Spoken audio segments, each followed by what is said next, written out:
are at a loss to explain what is causing this weather and why it has taken them by surprise. That sudden drop in temperature as half an hour ago, Mexican officials closed the border in the light of so many U.S. refugees. We prepare to go live to Los Angeles. Are you getting this on camera? What you see is happening now.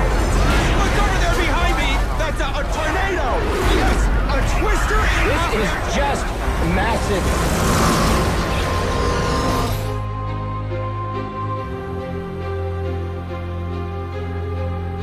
The lines ran along the graffitied walls, at least 100 people eagerly waiting for what's been kept well under wraps. It said, dress like an animal or wear horns and tails. Some drove in from as far as upstate New York to see the Satanic Temple unveil a 9-foot-tall bronze statue of a goat-headed Satan. It just seemed like it would be a historic event.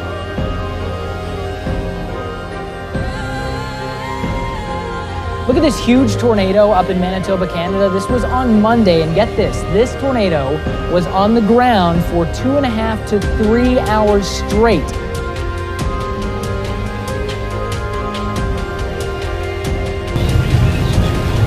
Wow, guys, look at this. Cool. This is awesome. Look, it's 37 degrees.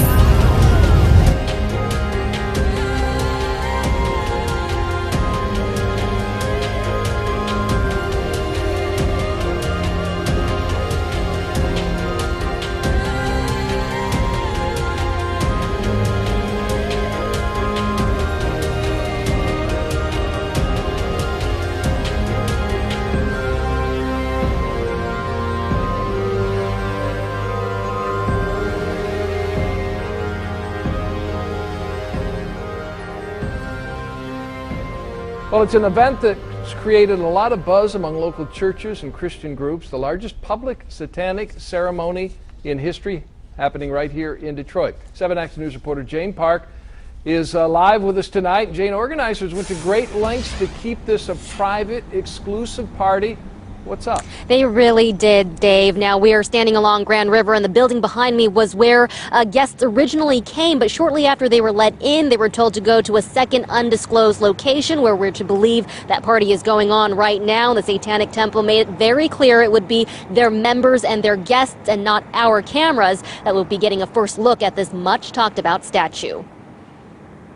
The lines ran along the graffitied walls, at least 100 people eagerly waiting for what's been kept well under wraps. It said, dress like an animal or wear horns and tails. Some drove in from as far as upstate New York to see the Satanic Temple unveil a 9-foot-tall bronze statue of a goat-headed Satan.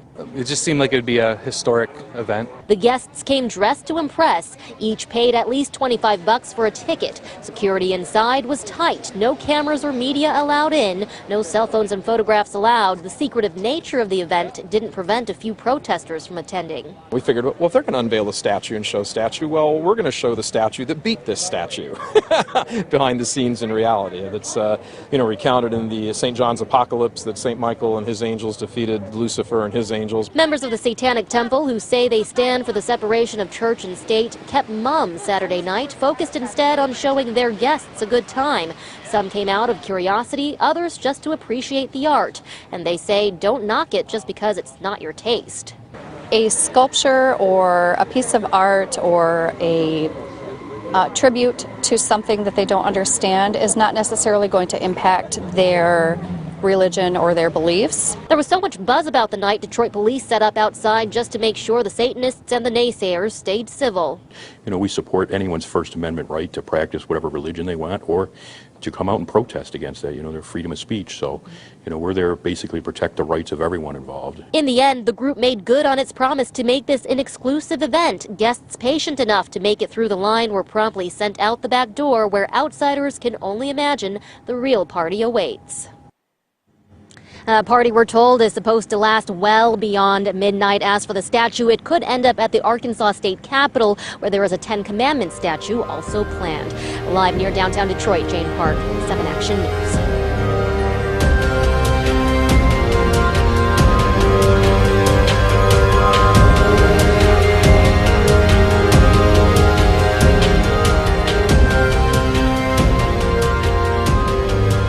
half of the sockeye salmon in the Columbia River are dying. And biologists say it's because of the weeks and weeks of hot, dry weather we've been having. Chris Holmstrom going beyond the headlines to find out if anything at this point can be done to stop it. Chris. Jeff and Jennifer, we're talking about hundreds of thousands of sockeye salmon, and it's all happening along here, the Columbia River. And it's a problem that's been going on for quite a while, and fish biologists are calling this die-off unprecedented.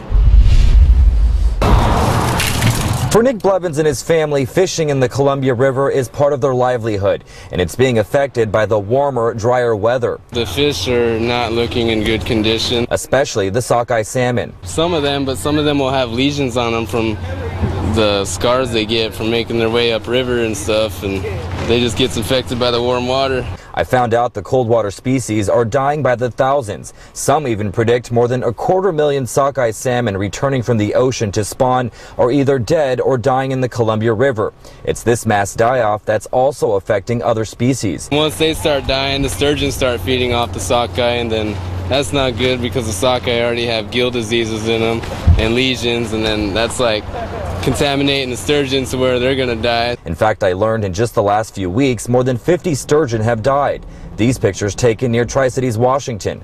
I took these concerns to fish biologist Ron Roller. Any sockeye that are through this area here in the lower river that haven't passed McNary Dam, if they haven't passed McNary Dam yet, they probably won't make it up here into the Okanagan system to spawn. Roller says the water temperature is the main problem. It's about 5 to 6 degrees warmer than usual, and it's this lack of oxygen that's killing the fish. I asked him if anything's being done to prevent this. We're looking at moving water through the system and from Canada to try and keep things cool. But it's uncertain if it'll work. All we can do now is wait for a timely rain and water to rise and cool down so that they can continue on. But if the warmer, drier conditions continue, it could be the end for these endangered species. For something that's been here longer than us, that's going to go to extinction, we're not too far behind them. Back out here live, it's unknown just how many sockeye salmon have died or will die. I found out biologists will have a better count around the beginning of next year.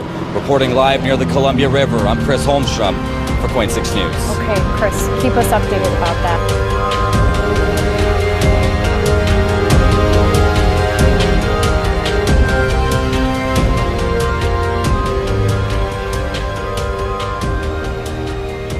The sidelines are no longer an option. Turkey cannot afford to maintain its controversial, albeit cautious approach to the Syrian war raging next door. There has been a reassessment in Ankara that this policy cannot continue, and in order for Turkey to be able to persevere and to maintain its own regional influence, it had to be part in a much more visible, concrete way in the entire ISIS coalition. Turkey is now bombing ISIS targets, and after lengthy negotiations with Washington, conceded on some of its positions, such as demanding strikes on the Assad regime, and agreed to open Turkish bases and airspace to U.S. aircraft to create not a no-fly zone, but a so-called ISIS-free zone. And the weakness of this plan is essentially about who is going to be on the ground to protect this zone free of ISIS. And can Turkey protect its own population against ISIS retaliation? Some people even stopped taking the Istanbul metro after unsubstantiated reports that certain stations would be targeted. Turkey also reopened the front with its domestic battle against the PKK, the Kurdistan Workers' Party, which it deems a terrorist organization. A move that severely heightened tensions between the Turks and the Kurds, tensions that in the past 3 decades have claimed some 40,000 lives. Turkey needs to ensure that it has the capital to launch this multi-pronged, contentious anti-terrorism campaign, calling on fellow NATO members to convene a special meeting of the alliance on Tuesday. What Turkey wants to do with this is essentially two things. One is to communicate to its allies the new security environment, its new threat assessment after its decision to become a much more visible and active player in the anti-ISIS coalition. And secondly, it wants to get the political backing within NATO for what it's called its campaign against terrorism, which on the one hand includes ISIS and on the other hand the PKK.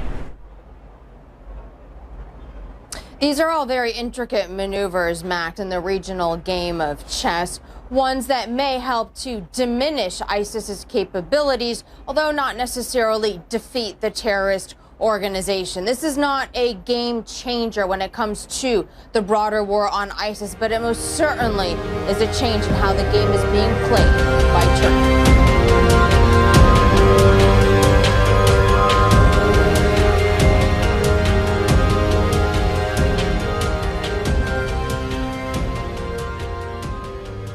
Look at this huge tornado up in Manitoba, Canada. This was on Monday, and get this tornado was on the ground for 2.5 to 3 hours straight. That's an extremely long-lived tornado. Now, if there was anything good about this tornado, how about the fact that it really didn't hit anything significant? There was a little bit of minor damage at a farm in Tilston, but for a huge tornado of that size to be on the ground for that long, close to 3 hours, and not do any major damage, that's a really good thing. I mean, this is prime storm chasing country, and a lot of people from the United States might think, look at this, a tornado in Canada? This has got to be a pretty rare event, right? Well, no, that's actually not the case. This time of year, in the summer, when the jet stream moves up toward the north, it's storm time up in parts of Canada, northern United States. Tornado season up there for sure.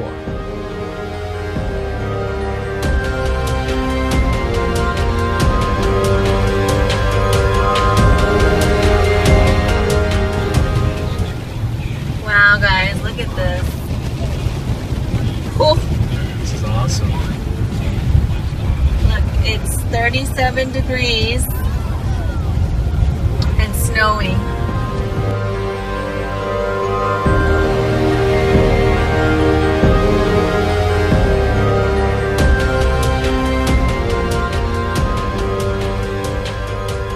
Continuing with those rains in our area, not only forcing people to seek higher ground, but also forcing some unwanted guests too, something I can't even really look at, rattlesnakes. Our Jacqueline Inglace speaking tonight with one of a Citrus County man who shot and killed a 5.5-foot rattler in his own front yard. Biggest and scariest. Slithering into Rick Hibbard's front yard, this 5.5-foot rattlesnake. First I thought it was a squirrel, you know, that had been hit and was just flopping around. It wasn't, and now it's taking cover here in his front bushes at his Citrus County home. His head was probably about that big around, and his body in the middle was probably about that big around. Knowing the snakes have poisonous venom and a bite could be deadly, trying to protect his family, Hibbard grabbed a gun, firing off 4 shots. 15 minutes later, and he wouldn't stop moving. And he was raised up. His rattles were going. It's pretty scary. According to FWC, it's legal for you to kill a rattlesnake if it's on your property. You just can't trap and keep one as a pet. We don't recommend it. We always try to guide people to not kill the snake, as well as just let it go, just because it does perform such a valued service for the environment. Hibbard's not the only one running into rattlers. Here's one captured just last week in Crystal River, and another captured on a bike trail just a few blocks from Hibbard's home. Rattlesnakes come out, and just like any other snakes, come out to sun themselves, to warm up, as well as to try to find some higher, drier ground. Hibbard did not approach the rattler for an hour. He knew that just because they look dead, their reflexes and ability to bite are still working, at least for a little bit. There are kids in the neighborhood, and there's pets. People walk their dogs up and down the street all the time. So you knew you had to do something? Yes, that was my main concern. In Citrus County, for the Now Tampa Bay, I'm Jacqueline Inglace.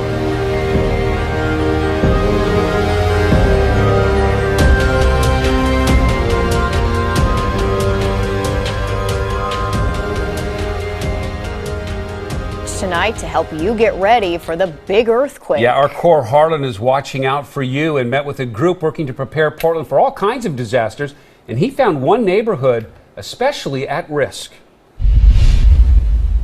helping to prepare people. Around a table in the basement of the Portland School District, this committee is in charge of identifying potential disasters and prioritizing where it thinks the city should spend money to lessen the impact of those disasters. And hopefully make us all safer and more resilient from disasters. I learned at tonight's meeting that if the big Cascadia earthquake were to happen right now, one of the most dangerous neighborhoods in the entire city of Portland would be here along Highway 30 in the Linton neighborhood. The tank farms aren't here far from where we're standing right now, you know, and they're going to go. Jimmy Staley lives in the Linton home that his parents bought back in 1959.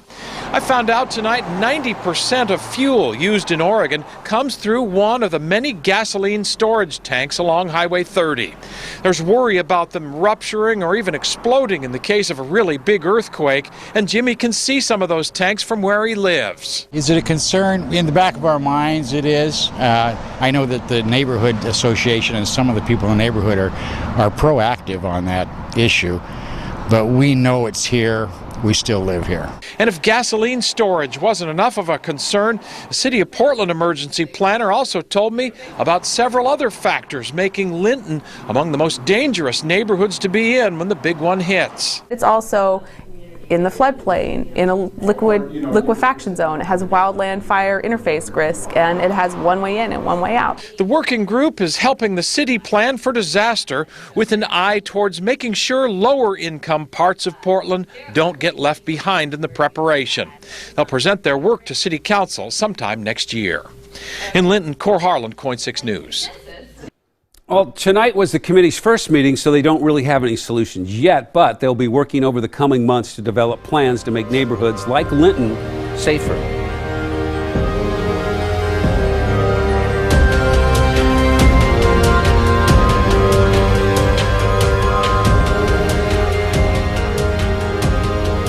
Jay Ward, we begin tonight at 11 with demonstrations against Planned Parenthood from coast to coast. The demonstrators are demanding federal funding to the group be cut off.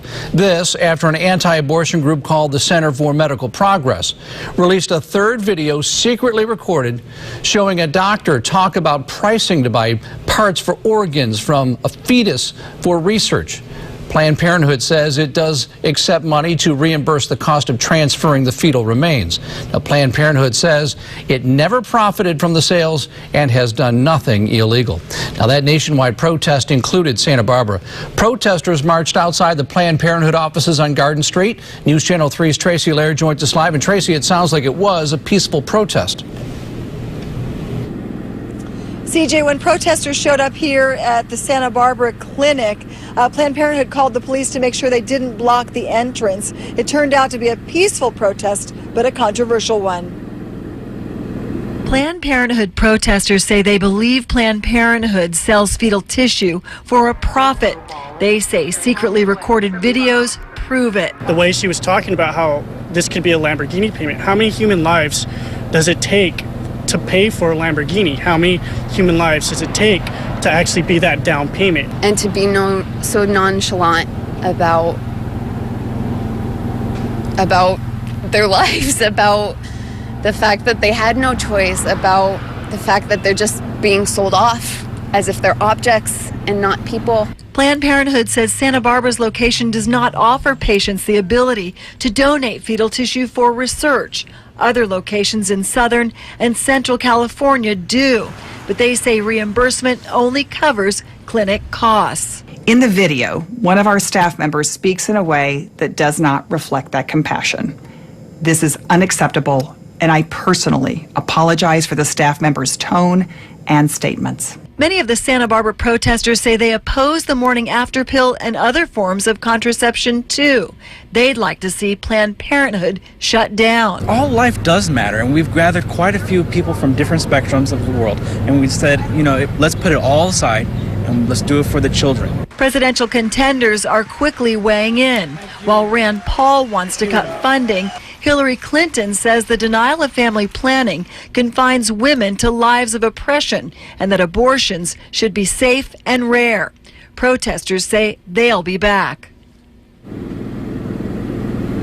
And protesters believe at least 3 more videos will be released, and they do say they will protest following them. In Santa Barbara, Tracy Lair, News Channel 3.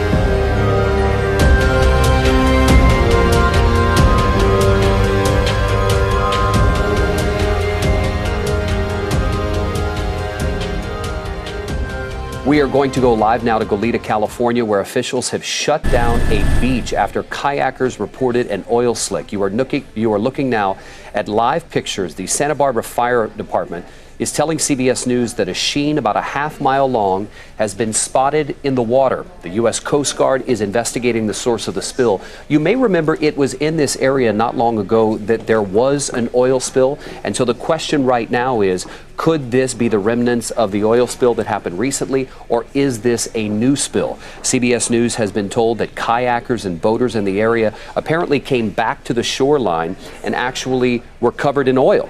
A call was made to local officials. Coast Guard responded. And so, again, these are live pictures coming to us. It's just off the coast of Santa Barbara in an area known as Goleta Beach, a beautiful area, very popular for vacation goers. So we are going to continue to monitor this right here on CBSN and let you know if it's another oil spill or part of the one that happened recently.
Taking a look at this thing, it appears to be about 7 feet long, maybe 3 or 4 feet wide. And if it is part of this missing plane, they're trying to look where it might fit into the plane. Our aviation analysts have looked it over themselves, and they basically say this could be a part that would be right in here, that's sort of the inner flap right up next to the body of the plane there. So they have to consider, is it the right type to fit there? Is it the right color to fit there? And was it found in the right place? Airplane debris discovered on the tiny African island of Reunion has investigators scrambling to figure out if they may finally have evidence as to what happened to the missing plane, Malaysian Airlines Flight 370. At first blush, experts say it at least looks like the right kind of equipment. When I look at the pictures, I see a portion of the wing, and it could be either a flap, an aileron, or what we call in the 777 a flaperon, which is a combination of both. MH370 disappeared after taking off from Kuala Lumpur, Malaysia on March 8th last year, bound for Beijing with 239 people aboard. Good night, Malaysia, 370. After signing off at the control tower for the last time, the flight veered dramatically off course and disappeared from radar. It's incomprehensible that this airplane has been missing for this long without any trace of it debris-wise for about 1.5 years now. For months, investigators searched the waters from Vietnam to Australia for any signs of wreckage, always coming up empty. They also looked into the backgrounds of the pilots, going so far as to examine body language on airport surveillance video, and again, they found nothing. Malaysian authorities eventually declared the flight a loss and said the passengers and crew were all presumed dead, something many families refused to accept. And now this, after almost 500 days of fruitless searching, finally what may be the first real clue and hope for answers. There have been other crashes over here near Reunion Island, so it's possible that this debris could be linked to something like that. They'll have to check the serial numbers on this, and then they will know for sure if they have a match. But even then, they'll have a big question, Jake, and that is, what was it doing way over here near Africa when all these search areas have been over here toward Australia?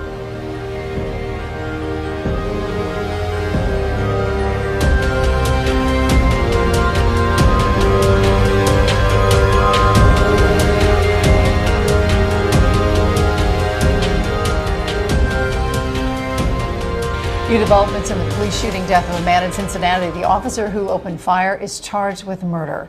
ABC's Marcy Gonzalez has more on the police video that led to today's announcement. A warning: the video is graphic and may be disturbing.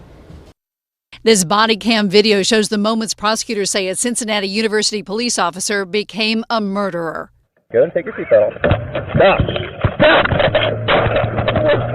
Officer Ray Tenzing firing once, shooting the unarmed driver that he just pulled over for a missing front license plate. A grand jury indicted the 25-year-old officer for Sam Dubos's murder. This is the most asinine act I've ever seen a police officer make. Totally unwarranted. Prosecutors say the newly released video refutes the officer's claims that Dubos started to drive off, dragging him with his car. I think he lost his temper. And when you see this, you will not believe how quickly he pulls his gun and shoots him in the head. Dubos's family is pleading for peace, saying they are grateful they are getting justice, with Tenzing now behind bars. I want everybody to just lift up their heads in prayer and thank God, because this one did not go unsolved.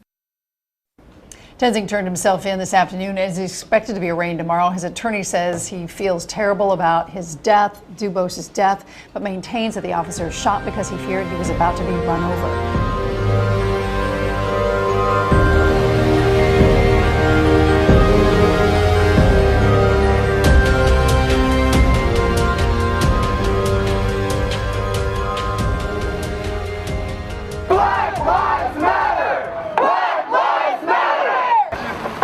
In the world. That's right. The police can claim that it was in self-defense and that people would take their words. The only reason why Tenzing is being convicted, why Tenzing is being charged, is because there was a body cam. Yes, that's right. Thank you all for coming out and standing in the rain for my brother. Because I'm sure he would have did it for each and every last one of you all. And we want justice. That's right. The conviction. This happened for a reason. My brother wanted this world to change. That's all we want. That's all we want. Thank you.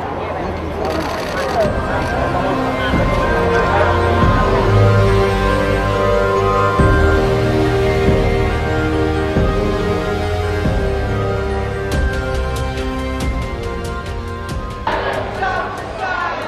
Against the backdrop of a national gun control debate, Los Angeles has made it against the law to have high-capacity magazines. The city council voted to ban any magazine that can hold 10 rounds or more of ammunition. These magazines have been used in numerous mass shootings in the United States. City council member Paul Krikorian pushed for the law, saying high-capacity magazines have nothing to do with constitutional rights. People who are civilians, people who want to defend their homes, people who want to defend their families, don't need a 100-round drum magazine and an automatic weapon to do it. Gun control advocates and gun violence victims are applauding the ban. We can move forward. You know, to me, this measure being passed instills hope. Ruitt and Rhonda Foster lost one of their children to gun violence. Rhonda says the shooter had an automatic weapon and shot her car by mistake. I had seconds to back out of the way as fast as I could, and 14 of them hit our vehicle and murdered our son Evan, who was just 7 years old, and injured Alec, who was just 10 months old. Ruitt Foster says more cities need to take Los Angeles' lead to end America's epidemic of gun violence. Looking at the big picture, keeping focused on the big picture, but doing what little steps you can to get there. And this measure speaks to that. It truly, truly speaks to that. I believe it really instills hope that there's a greater future of safety, for humanity. The ban closes a loophole in California state law that prevented the purchase of high-capacity magazines, but did not make it a crime to possess them. The National Rifle Association has challenged similar gun control measures in the past, but city officials say they are confident that they will survive any legal challenge. Ross Frazier, Press TV, Los Angeles.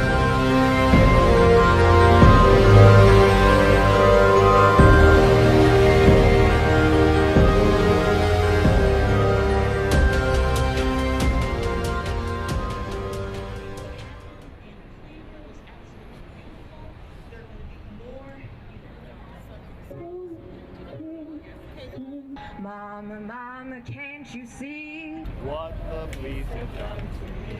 Ain't no justice in this town. Ain't no justice in this town. I mean, differently abled black women. All right, so we really.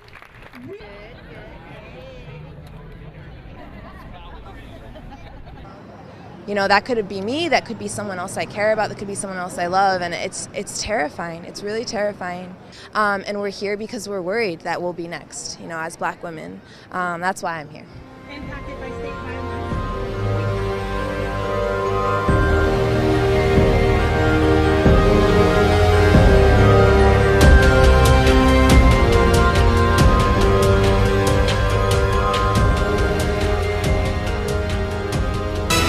Sky News 13 caught it all from the air as SWAT finally walked out the second suspect in an 8-hour standoff.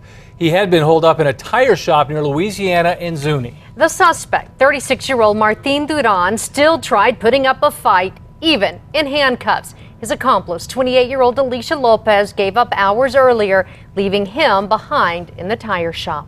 Police spent hours trying everything to get Duran out of that tire shop. Hours that paralyzed that part of the city. News 13's Chris McKee is live where it all took place at Louisiana and Zuni. Chris? Yeah, Dean and Jessica, one of these suspects came out fast. The other one stayed holed up here in this tire shop for hours, 8 hours to be exact, creating a nightmare for neighbors and local businesses, which lasted all day. From APD SWAT team flashbangs to the bomb squad, neighbors saw it all at a tire shop on Louisiana and Zuni all day. I kept trying to get to my apartment and everything's all blocked up. They shut down all the streets. There's always something going on over here. It's extremely frustrating. At the heart of it, police say, was Alicia Lopez and Martin Duran, convicted criminals with long rap sheets who started their crime spree yesterday with a carjacking in the Heights. Here we are again. He's carjacking an 81-year-old woman yesterday at gunpoint. Around 9:30 this morning, police spotted the stolen white Chevy SUV. Lopez and Duran took off, leading police on a chase through the city, ending at the Louisiana tire shop where they tried to hitch a ride from a customer. He said, "I'll give you $500 right now if you give me a ride." It didn't work. Police pulled up and only the suspect stayed inside, refusing to come out. 3 hours into it, Lopez surrendered, but Duran wouldn't come out. Hey, you're gonna have to go on the outside of the ring. It shut down the neighborhood and caused almost everyone to change their plans. Well, I walked about maybe a mile just to get home. It's crazy. I was just planning to go straight, but now I have to. We shut down shut down an entire city block. Local businesses lost a lot of business for the day. Restaurants, the tire shop he was holed up in. Police tried to call Duran throughout the day, more than 400 times on multiple phones. He never answered. They also set off flashbangs. Then at about 6 o'clock, the SWAT pulled him out of an upstairs loft of the tire shop. Police say he was just bruised up. The more we go after these guys and have to catch them again and again and again, their escalation of violence and their willingness to get away and their drive to get away escalates. Now, police say Duran didn't have a weapon on him, and they didn't find a weapon inside of that tire shop. Now, they have since cleared the scene and reopened the roads, Zuni and Louisiana, which were closed for hours around this scene. Back to you. All right, Chris, thank you. Martin and Lopez both have long criminal histories. Online court records show he's been arrested a number of times, including just last month for stealing a car. Martin's arrests include extortion, rape, fleeing from police, assault, armed robbery, and felon in possession of a gun. A woman we spoke to at the scene said she is related to Martin and knew that he was in trouble. He did mention to me that he did have a stolen vehicle parked somewhere, but he didn't tell me what kind of vehicle it was. Martin also had a warrant for armed robbery. Alicia Lopez has caused a lot of trouble in her young life. The 28-year-old's criminal history is long and covers everything from armed robbery to stealing cars. In fact, just last night, we told you Lopez was wanted in Santa Fe for robbing a gas station. Santa Fe police say a detective will be in Albuquerque to question Lopez.